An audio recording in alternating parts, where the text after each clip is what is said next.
Robyn and I are about to go to Sedona. We're going to drive through Oakwood Canyon. Beautiful drive down to Sedona. We're going to do one-on-ones there. So the drive's going to be nice. It's the only thing. The one-on-ones are extremely intense. I mean, we used to do them all together, and it's kind of like we're sitting here, 5 people who were loyal to each other. Well, that's all gone. So are you excited about this? No, not at all. I'd rather have a root canal. You know those strange but true facts that are difficult to believe? Like the one that a small number of first responders have actually staged the emergencies they then rushed to save the day from. Like a firefighter starting a fire just in order to earn credit for putting it out. It sounds ridiculous, but it's a thing. Kody Brown seems to have the same hero complex, too. He wants to be a hero, even though what he does usually doesn't keep him in that position. He has a pattern of loving and then leaving, even those most in need of his affection. Robyn and Kody's long-term relationship succeeds in part because Robyn never played the independent woman who didn't need a man. Instead, she played up the damsel in distress, which fulfilled Kody's desire to be her hero. That's been the glue in their relationship for years. But now, maybe that's starting to crack. I read a post on Reddit that brought up a small but important moment in the first one-on-one tell-all in which Robyn seemed to reject Kody. It was easy to miss, but important. The poster made a valid point. What will Kody do when Robyn starts to push him away in that one role that defines his worth to her, being her superhero, her knight in shining armor? We have a lot to cover, so let's get to today's video. That moment of Robyn rejecting Kody likely got lost on some because it was overshadowed by the lick heard around the world. Is there anything I can do to protect you from this? No, God will protect me. All right. Let's have a prayer after we get out of here. Another video concept might be why Kody and Robyn are going so hard to show us how physically into each other they are.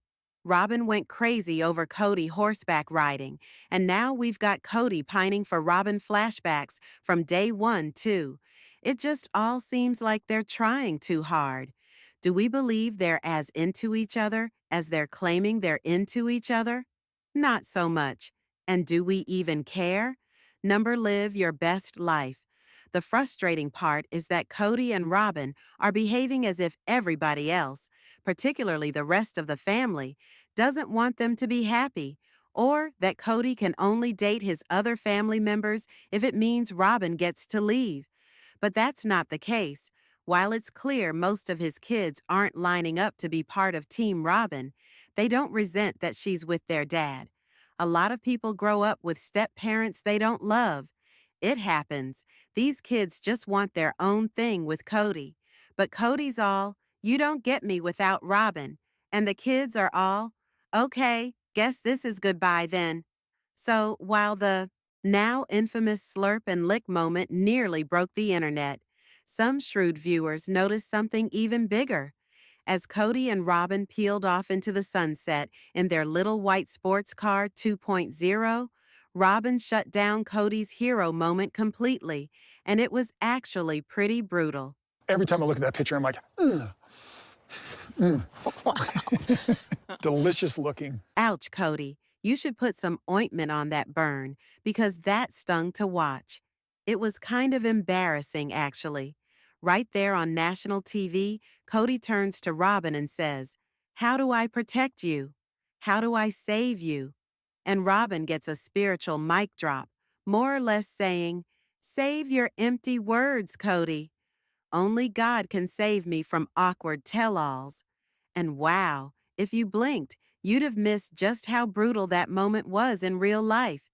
But don't worry, Reddit took a screenshot. Some of those Reddit folks are literally like detectives. They don't miss a thing. I saw this one post titled, "Robyn Disrespects Kody Tell-All," and I thought it was a really insightful observation.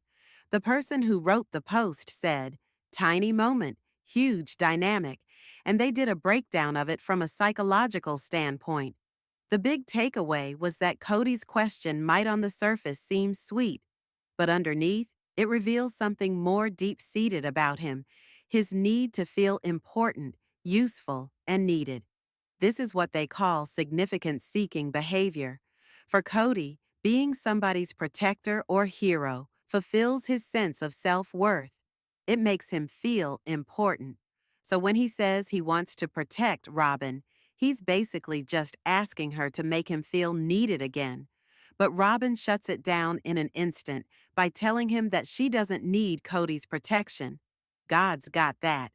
Now, that may sound like a strong faith statement, and maybe it is, but at the same time, it's also a very subtle rejection of Kody's emotional need. She's telling him, without being rude, that he's not needed in that way. And for Kody, who likely fears being useless and irrelevant, that hurts. What makes it worse is that because she couches the rejection in terms of the spiritual, Kody can't really call her out on it without risking sounding like he's disrespecting her faith. He's caught in the middle, can't fight back and get the validation he desired. It's a little moment, but it captures the rest of the pattern in their relationship perfectly. Kody always has to be the hero of the day, the savior of the hour. But Robyn, whether intentionally or not, keeps bringing him down, reminds him he's not the hero he fancies himself to be. What's more fascinating is that this occurs before they even get to the tell-all taping. So by the time Kody arrives on the set, he's already offended, ruffled a bit, and likely uncertain of himself. And instead of knowing that Robyn, the person he admires and looks up to, was the one to put him in his place, he deflects that anger and hurt to his ex-wives. He arrives at the taping proclaiming that he doesn't respect them, when in fact, he's angry about what Robyn just said. It's like Robyn quietly deflated his balloon just before he needed it most. What really stood out to me from this Reddit post, and I wholeheartedly agree with, is the notion that Robyn might be doing it on purpose, or that it's simply the way she's learned to deal with Kody's need for constant validation and attention. Either way, it puts him in a position to approach these public interviews on the defensive, already off balance. Kody's whole savior routine, his white knight routine, is all flash. It's performative. He tries to be the hero in the moments that don't actually matter. Does Robyn need him to save her from some tough interview questions? Number like nobody needed him to help dig the grave for Garrison. But that's where he shows up, in the big, loud gestures that make him feel needed. But in the moments that actually do matter, like showing up for his kids, being there, and keeping them safe emotionally, he's nowhere to be seen. He goes through the motions in all the wrong ways. And that's the tragic thing, because he does have kids who still want him to have a relationship with them, who would love for him to be their protector, their rock, their knight in shining armor. But Kody seems more interested in making it look like he's a hero than actually being one. I really want to get your take on that Reddit post and this showdown between Kody and Robyn. Was Robyn's rejection of Kody subtle, or was it loud and clear? Either way, it certainly hit. I've also been talking to Melanie and Corey from Notes to Self-L 444, and they've been pointing out some of the same patterns, how Robyn might be gradually making the moves to bail. These little things, these public ego bruises that Kody takes at the hands of Robyn, they feel like warning signs, like Robyn is slowly pulling away bit by bit, and if Kody doesn't get it soon, it might already be too late. Let me know your opinions in the comments below. Was this a little moment or a big red flag? Don't forget to like the video and subscribe to the channel. I'll catch you in the next one. Stay safe and lots of love.